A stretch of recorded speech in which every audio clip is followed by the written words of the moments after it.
Coming up, what if the Brooklyn Nets started receiving trade calls on one MIkal Bridges? We dive in on the theoretical road that Sean Marks maybe should, could, or would be willing to walk down if the Sacramento Kings came a calling. We dive in next. You are Locked On Nets, your daily Brooklyn Nets podcast. Part of the Locked On Podcast Network, your team every day.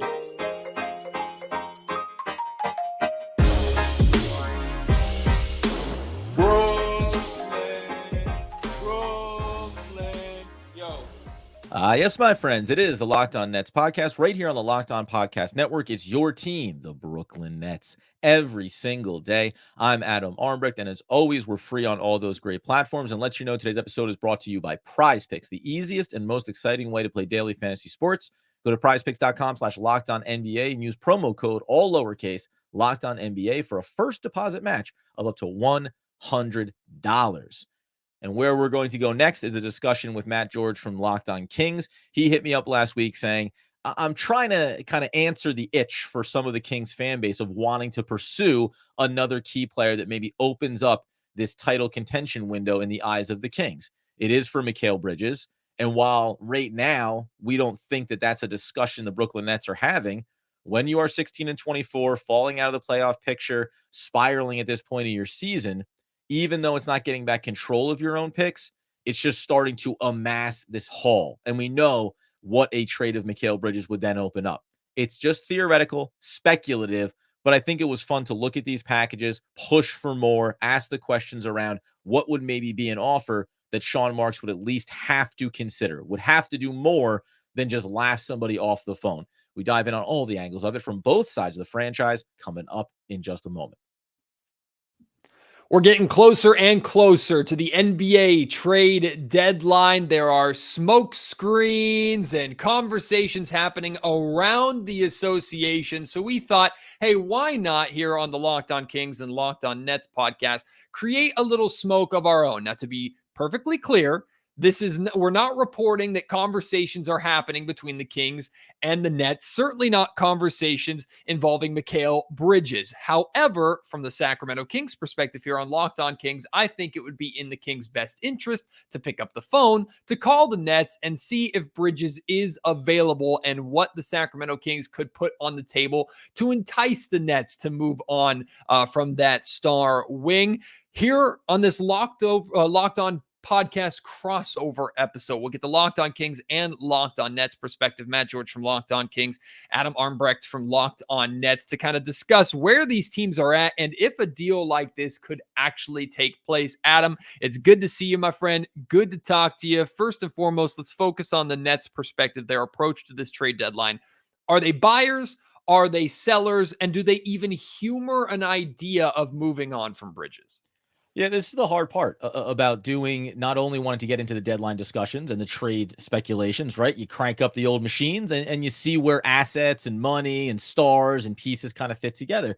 But at a high level for Brooklyn right now in this moment, and we're recording this ahead of the Portland Trailblazers game, so who knows? Maybe the Nets win that one and all of a sudden it's the arrow pointing so hard up they couldn't possibly consider it. But they've lost a lot of basketball lately, right? They have 3 wins over their last 16 games. They have 11 more, including the Portland game before the deadline. There's a world when you look at their schedule, they go 2-9 over the course of those 11 games. So if you're a 5-22 team over the last 27 games, you have to have a real conversation about where you're at. Right now, you're hearing rumblings that the Nets could be in on DeJounte Murray from the Atlanta Hawks. Are they going to spend 1, 2, 3 first-round picks or other assets to go get a player that, in theory, helps you create a stronger core and base, but doesn't necessarily change the needle? Again, if you're losing this much, you have to at least be open to discussion. So while at this moment they're not, I think, exploring MIkal Bridges trade offers, there's a world where 11 games from now they definitely should be. And that's where we get to this spot when I think I look at the Nets, I look at where they are over the next couple of seasons, and you have to explore 3 more first-round draft picks, 4 more, 7 more, as the Kings are going to be willing to give us for them. You have to look at these packages and consider the ability to improve your team in the long term and maybe have a reality check. In the short term, where are we, right? They are clinging to the back end and trying to fight for a play-in game spot in the Eastern Conference. that's not a needle mover for you. So that's where these wheels start turning for me, at least in these next, week and a half to 2 weeks before we head towards that deadline in February. Yeah, these conversations on Locked On are the closest that we're going to come to acting as general managers here for our organization. And I think the way that our conversation started is very much the way that a conversation like this would go, which is the Kings side calling the Nets side and kind of laying it all out there and saying, hey, we're willing to make a big swing. We're willing to put a lot of assets on the table in order to get Bridges. Let's talk about if that's realistic or not. Let's talk about if you're interested in that or not, because the Kings are firmly in the buyer picture. But Adam, where I think the Sacramento Kings are trying to figure out what route they should take as a buyer is, do you make a big purchase, right? Go out and get that shiny new car to add to your core of Fox and Keegan Murray and Domantas Sabonis and hopefully Malik Monk, assuming they're able to re-sign him this offseason. Do you add a star like Bridges to that and expect that to bring you into that contendership window that you want to get at and keep up with the other young teams in the West, like the Oklahoma City Thunder and Minnesota Timberwolves, for example? Or do you go more of the still trust in that core 3 or core 4 that you have and make some moves on the fringe assets around them, improve your other starting positions, improve your rotation? That's where the Kings are at. It's a really weird crossroads to where I think Sacramento is going to ultimately have to make a decision, but that decision on which route they go might be dictated by the market and dictated by which teams are willing to make moves. I think like if the Nets and Kings quote unquote agreed to a deal that would send Bridges to Sacramento, that almost makes the decision for the Kings, right? If Bridges is there, you kind of have to go get him. And I wonder if too, and it's from a Kings perspective, and we'll talk kind of about fit and obviously the details of what a deal like this would look like. But the interesting thing to me, it's like, and as your fan base knows, when you see the Kings sitting there in the 7th seed, but only a couple wins away from being in the 6th, the 5th, right, pushing towards the upper half of the Western Conference, I think the question opens up to, well, what's the ceiling here, right? What does a move like this mean for our organization in the short term? Can we entrench ourselves over the next couple of years as being an upper half Western Conference team? That means something.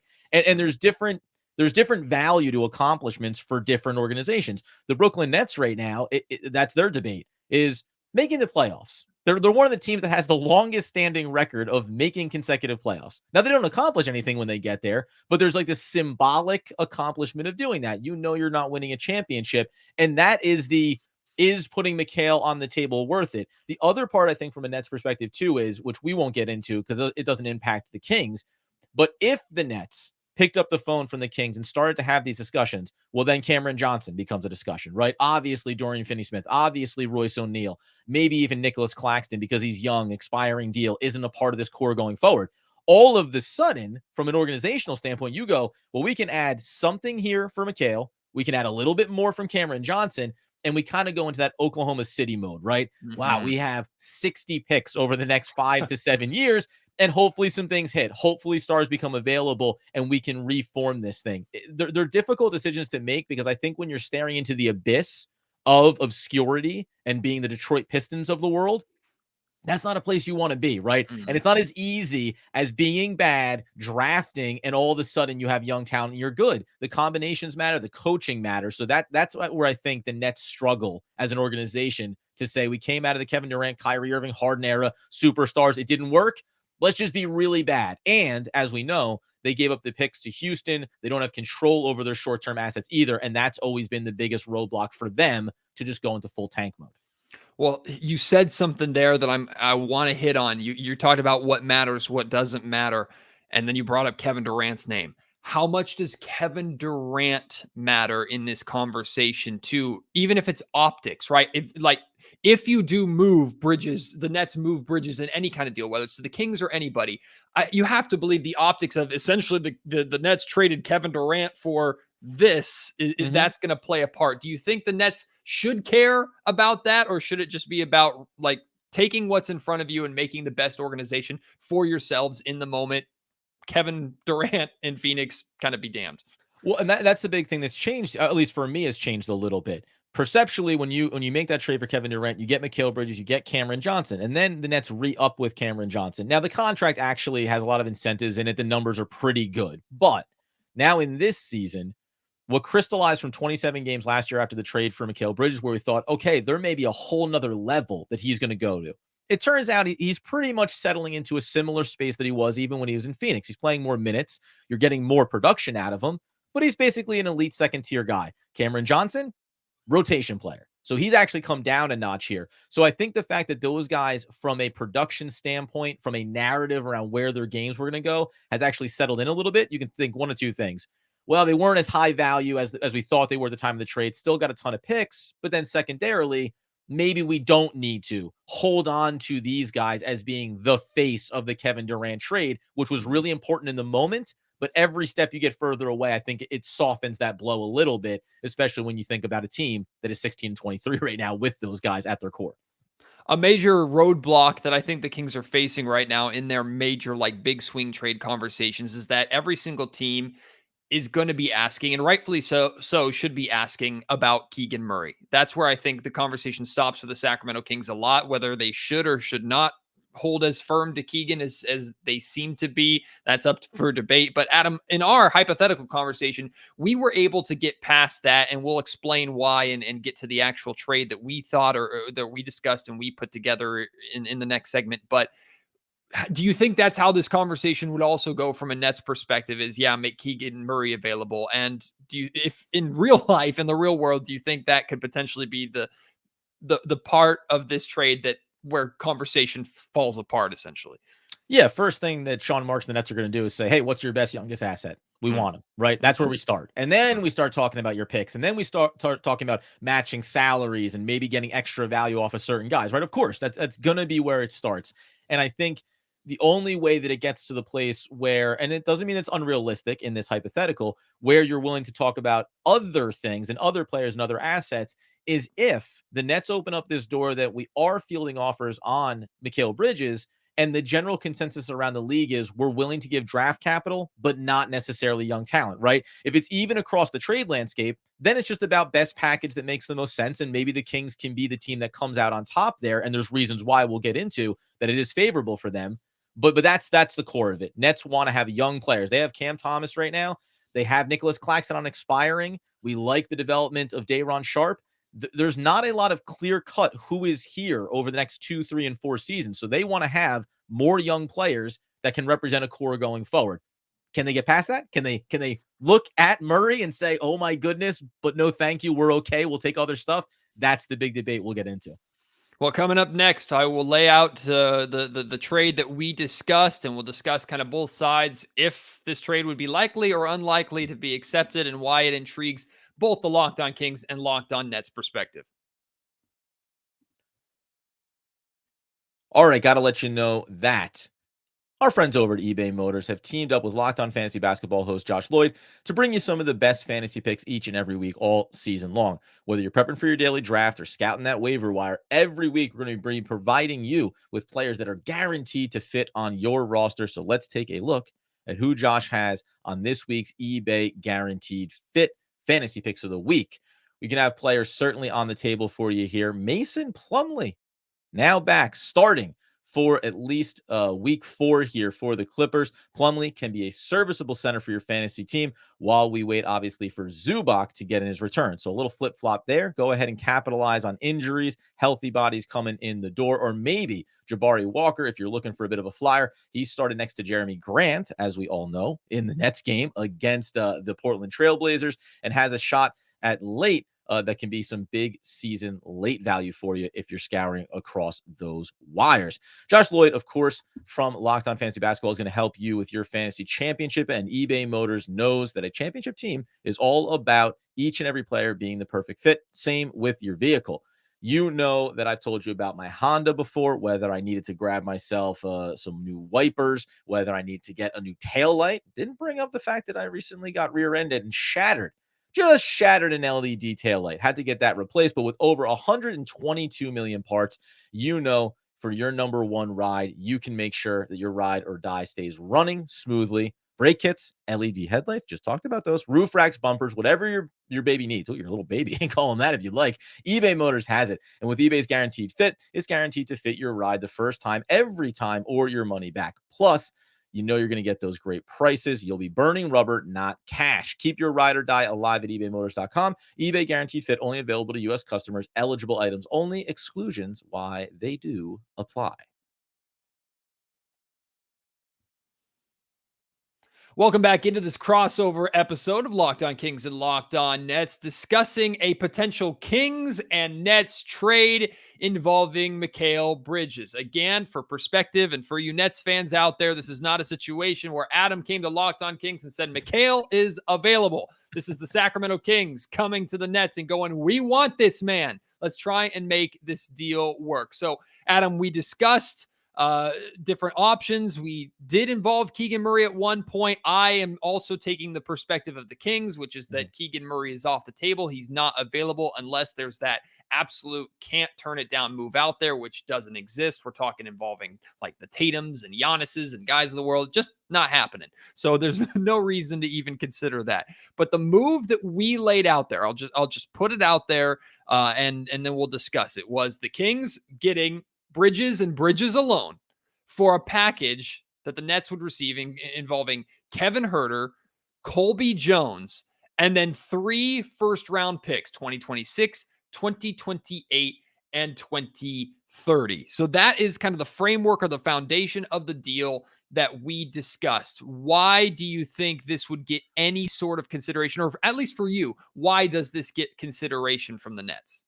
Yeah, at a minimum, again, if the Brooklyn Nets are going to keep losing, right? If they're going to be a 15-30 team as they approach the trade deadline, you have to have an open discussion about where the best value is for these players. Now, MIkal Bridges is under contract for multiple seasons. The contract is nice, so they could always make this decision down the road. But let's say that the time to strike is now, right? We did, as you said, iterations where you asked for Lonnie Walker to be included. And I said, well, it's an expiring deal, but he could be a guy the Nets want to keep around. He's in the right age range, underneath 26 years old, right? Has upside, outside shooter, has shown kind of an expansion to his game in opportunities with Brooklyn. So we pushed back on that. Of course, I said, give me Murray. You said, no, thank you. The version of this that at least opens my eyes up, honestly, without including Murray, the most important thing about this is the draft picks. The Kings, while this is going to hurt the fans to hear, the Kings are one of the more, I'll say, volatile organizations when it comes to long-term future. So if I'm the Brooklyn Nets, when you make that trade with Kevin Durant to Phoenix, and hey, that looks a little bit shaky here, but you go forward and you say, hey, they're older, they may have to strip it down. We want value picks later on. The Kings right now, while they are sitting there in the 7th seed in the Western Conference, where are they 2 years from now? Right? Sabonis, how is he aging over the life of his contract? Where is the young core going to be coming in behind Fox, and how are you going to develop sustainability?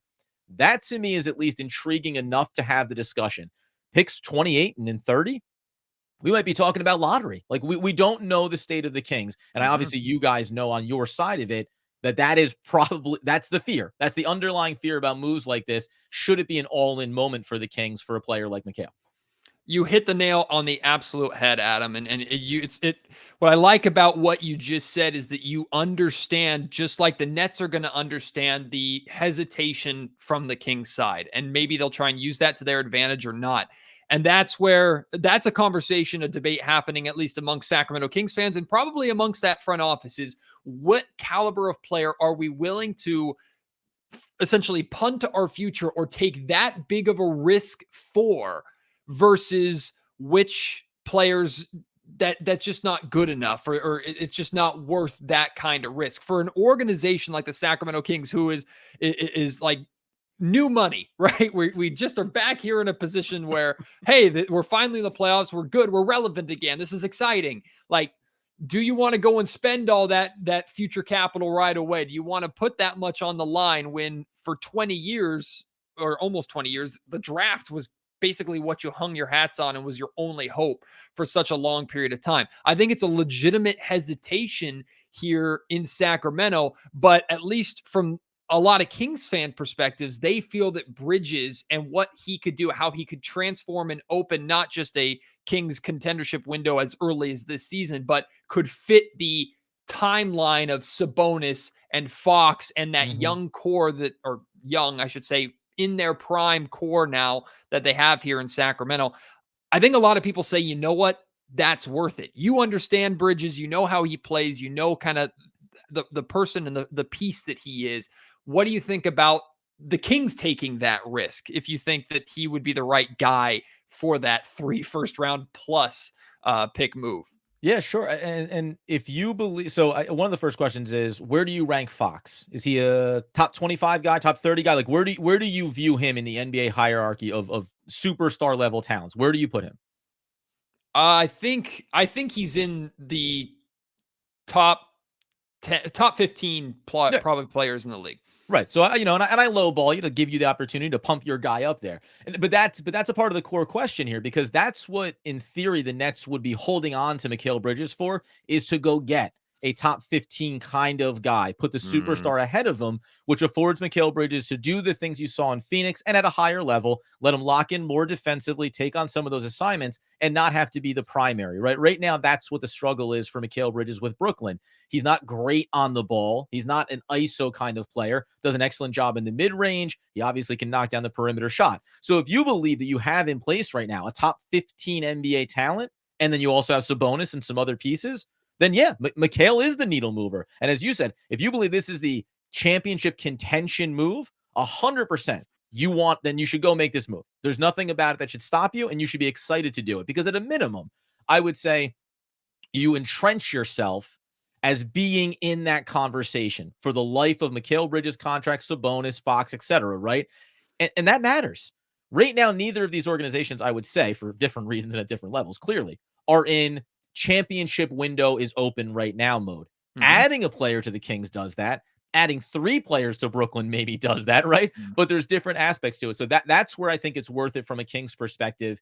And as we can talk about some of the finer details, the herder of it from a Brooklyn perspective. But yes, the quality of the player that MIkal Bridges is, if you believe you are that one elevator piece away, then yeah, 100% the Kings should make that move. But it's about your perception of where they are and their ability to compete for a championship. I think you have to weigh that if you're giving up 3 first-round picks and basically saying, this is the team for the next 2, 3, 4 seasons. Here's where I think this conversation might go, Adam. I think it might become, and there's a very big risk from the Sacramento Kings to become bidders against themselves. So a 2-part question here is, one, do you think do you think it makes sense for a lot of teams to be calling about Bridges this season, number one, so the Kings might have some competition to be trying to compete with or put a better package out there than what the Nets could get elsewhere, number one. And number 2 is, like, how willing should the Sacramento Kings be? Because there might be a scenario where the Kings go, okay, yeah, 3 first rounders, Kevin Huerter and Colby Jones. And the Nets like, we really like, okay, 4 first round. Okay, what 5? Like, the Kings they just keep screaming and throwing picks at you until you say yes. I wonder if that's like a realistic scenario, that the Kings might go too far because of their desire to get a player like Bridges. Yeah, so from a Nets perspective, again, the option to move MIkal Bridges next year is always there. Now we know, right? The prime of a player's career is 26, 27 to 29. When you hit 30, this is something that Doug Norrie loves to kind of remind fans about. 30 and 31 is not the prime anymore. You can still be a really good player at that point, but you're starting to enter the back end. So there is that option for the Nets. To your point about, now you look around the Western Conference, just teams with draft capital, it's interesting, right? There's not some of the key players, like Dallas can't make a move like that. LA, if they're still desperate, the Lakers can't make a move like that. So you might have a more limited market in terms of teams willing to go in on it. Ironically, a team we talked about with Lauri Markkanen in the Jazz, you go, maybe the Nets would put assets in to go get him. Well, now they're actually decent. Like, maybe they're a team that wants to continue to be competitive. So the market might not be robust. However, perceptually, and you kind of touched on it there, once the Kings signal that we're talking with the Nets, MIkal Bridges is on the table, at some point you've sold it now. You've now sold the fan base that you're ready to go all in on a player. And then you get to the place where you go, well, and they said they wanted another player thrown in, right? They said they wanted an extra pick.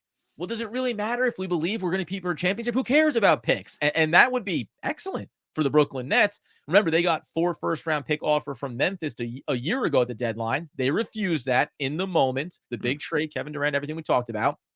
But yeah, I think if it's just you and the Nets at the table, the Nets keep saying more, a little more. And when are you going to push back and say, oh, no, we couldn't possibly do it, right? So there is probably a real power there for the Brooklyn Nets if these calls started to happen, where they just say, we don't need to make the move, so you convince us that we should make this move. That is the word right there, power. And that's the word that I want to get into and discuss a little bit more here in our final segment is I agree with you. I think the Nets do hold the power in this situation. Should that be enough for the Sacramento Kings to look elsewhere, or should they be willing to kind of play a dangerous game with another team that does hold the power and does hold the keys, even though the Kings are in the better situation out of the two teams? We'll discuss that here coming up before we wrap up the show.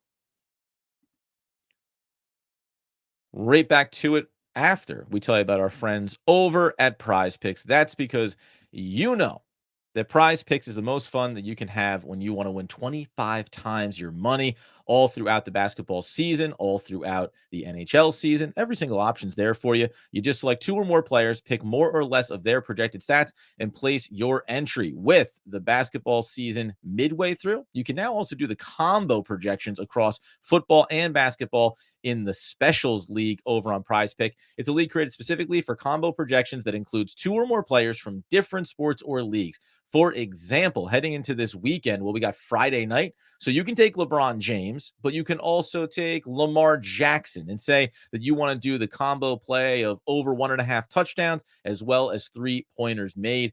Combine them all together over there on Prize Picks. And you know that if you also want to go ahead and play alongside some of Prize Picks' favorite players like rapper Meek Mills or comedian Andrew Schulz, you can now find the community plays under the promos tab of the app to view entries from some of the biggest names on the Prize Picks community each and every week.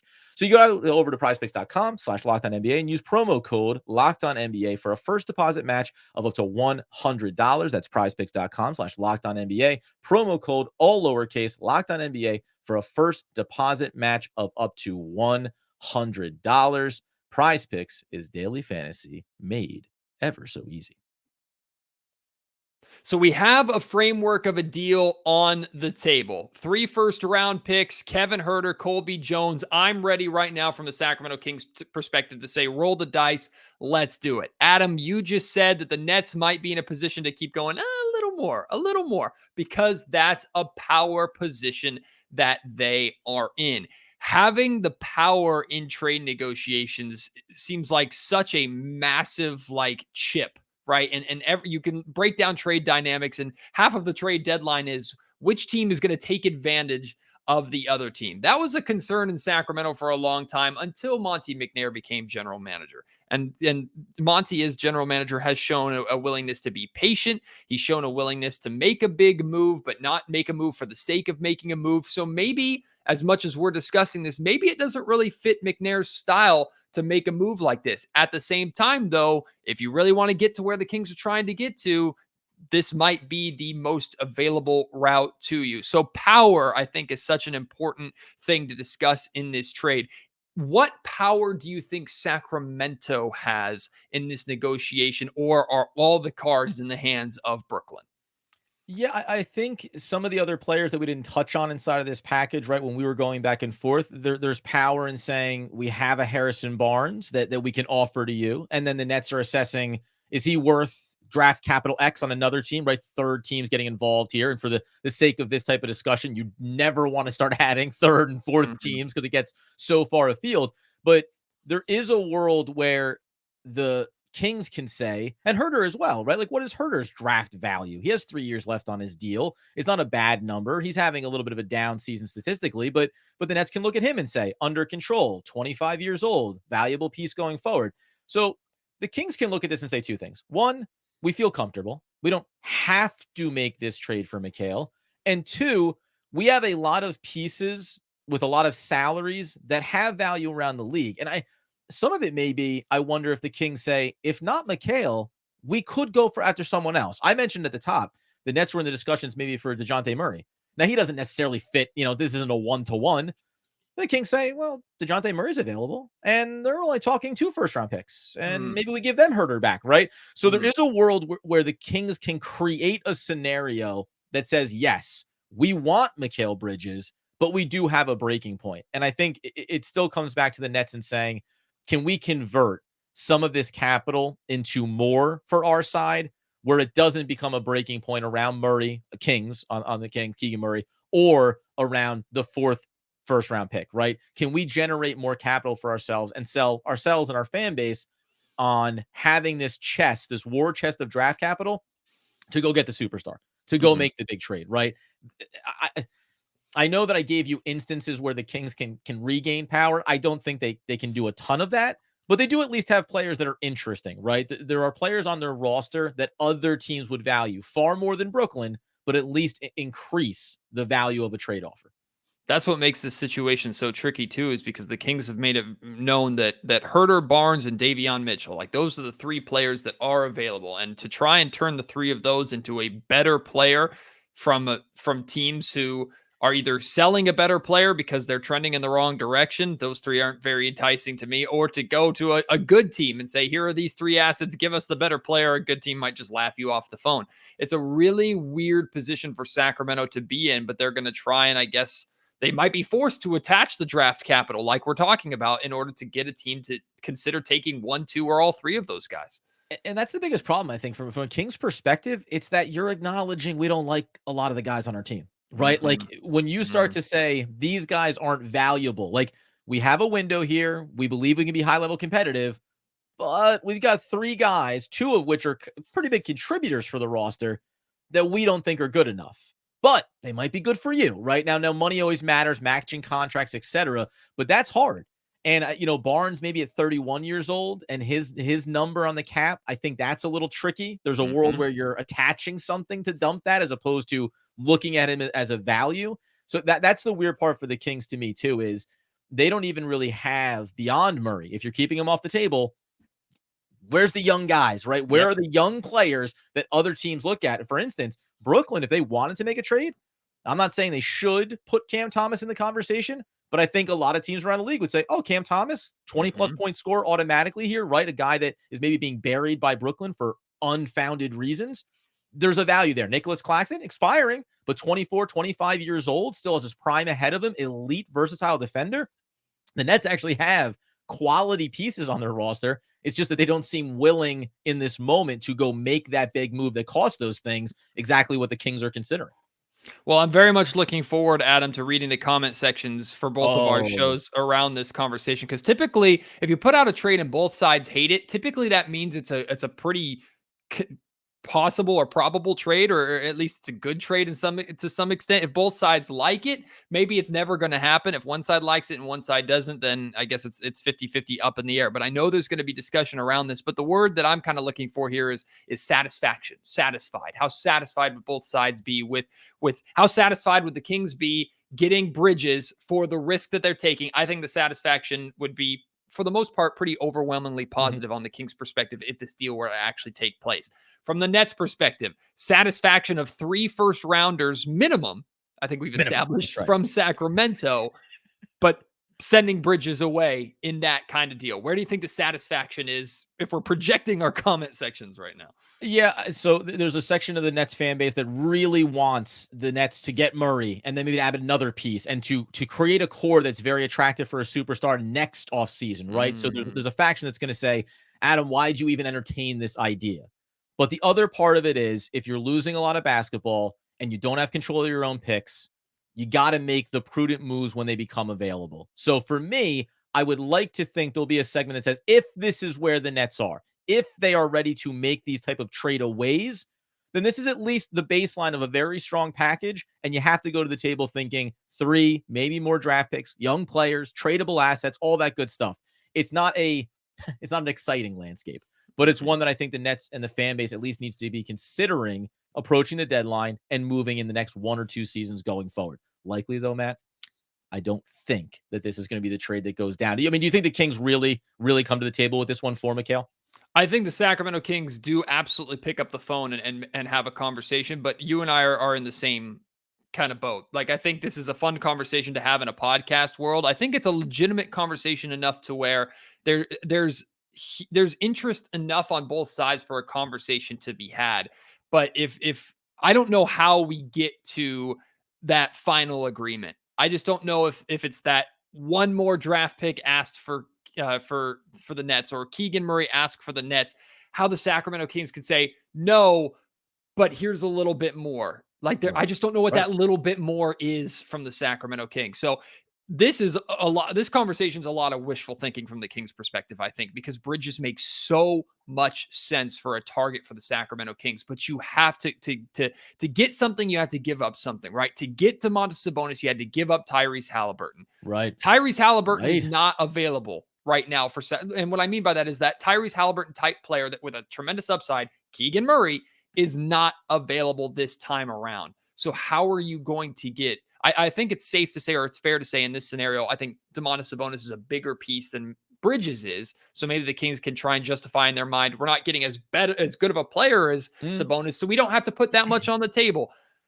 In the case of Bridges and trying to convince the Nets to take those future assets for him and essentially lose now in that deal, I do think you have to sweeten the pot a little bit more than the Kings will be willing to or able to at this point.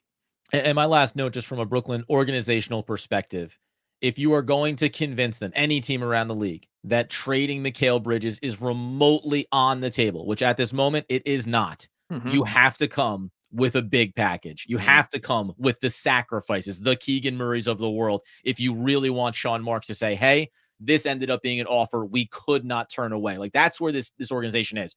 You have to go to, we could not refuse this offer type level in order to get MIkal out the door. And I find it unlikely, but I think it's worth discussing. Every team, including the Kings, should be having these conversations about what does this package look like for a player like MIkal Bridges? Let's make the call. And the worst case scenario is the phone doesn't get picked up. Yeah, my gut feeling is this conversation really doesn't go anywhere because 3 firsts isn't enough ultimately. And 3 firsts might be the max that the Kings are willing to move on from. And I think some Kings fans are going to hear this conversation and go, how is 3 firsts not enough? But that's the reality of trades in today's NBA. 3 first-round picks is not the haul that it used to be. So, can I add into? I know we're going to run a little bit long here, but Doug actually brought this up on our podcast the other day. He also, there's something really important about this. When we talked about how valuable those later picks could be from the Kings, but he said, we need to start defining first-round picks differently. Lottery first-round pick means one thing in terms of the value. Everything mid-round and back, that's kind of a second-round pick. It's like there are different values placed on this. So when you throw out, for Nets fan base, Kings fan base, when you hear 3 first-round, 4 first-round picks, remember where those exist. Because, not all first-round picks are created equal. And that has to be in the equation as well. Even if I think those picks could be valuable from the Kings, they still could be mid to late round firsts. Those are dart throws at best that sometimes don't even hit the board. Yeah, so my perspective or my approach to that, Adam, and it might be too much of a blanket statement that might piss some prospects off and piss some people off. But the way I've always looked at it is lottery to me is your potential to land a starter or at the very and maybe like a really, really high end rotation player. Outside of the lottery, I would say picks like 16 to 21 or 22 is like that rotation player area. You're hoping to land just a good rotation player that has a solid average career in the league, kind of around that. Anything beyond that, you're looking for a diamond in the rough. You're looking to get lucky type thing. You're looking for that Nikola Jokic or Isaiah Thomas with the last pick of the draft. You're looking for something like to go really, really right for you at that point in time. Yeah. So I understand what you're saying. Absolutely. When we discuss first round picks, the perspective is not, hey, these are 3 guaranteed lottery picks. Right. Because if the Kings might think that way, or Kings fans might think, oh my God, we're giving away 3 lottery picks for MIkal Bridges. No way. But in reality, like maybe they do convert and end up being 3 lottery picks. They also could be, if the Kings do everything right, they could be 18, 20, and 21. And then in the end, we don't really care that much. So yeah, that's a big aspect too. Yeah, so it does make it fascinating to me. We'll see where it goes. And I think honestly, watching a team like the Kings and other Western Conference teams, by the way, hey, Dorian Finney-Smith is available. Royce O'Neal is available. Guys, I mean, come knock on the door. We may have a different podcast where you put together your package for Lonnie Walker from the Brooklyn Nets, because those are actually some of the players and pieces that could make a lot of sense to help build up that roster around your current core without sacrificing any young talent and maybe different type of draft capital pieces. So I think I just piqued both Matt and the fan base's interest. Well, you did, because at this point in time, as much as I love this Bridges idea and that big swing, I think it's more likely if the Kings are going to make a move, it's going to be to shore up the edges. So it wouldn't shock me at all if a Nets Kings conversation starts with, hey, Bridges, no. Okay, what about Now you have some Roy other veterans on your roster. Are you attached to them? Oddly enough, we have some guys available. Of course, and that's why the Nets are. We're not selling anything, but we also have some things we wouldn't mind moving off of.